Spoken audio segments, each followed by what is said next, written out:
mà đã uống rượu phải trái, rượu mà uống không trái không phải hay uống rượu.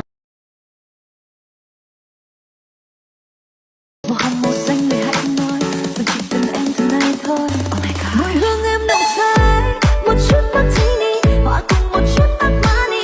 You will be great for me.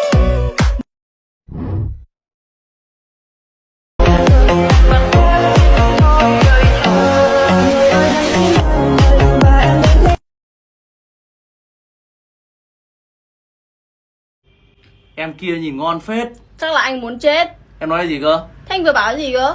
Anh bảo quán kia ăn ngon phết. Thế em bảo no rồi sợ ăn không hết. Thế giới này là của anh và anh có quyền. Chú ơi chú, Cái gì con? hôm qua chú đi xét nghiệm máu rồi, nhóm máu của chú là nhóm máu gì ạ? Thì nhóm máu chú là nhóm máu O. Chú mà nhóm máu O lắm. Vậy chứ nhóm máu gì mày? Chú nhóm máu dê.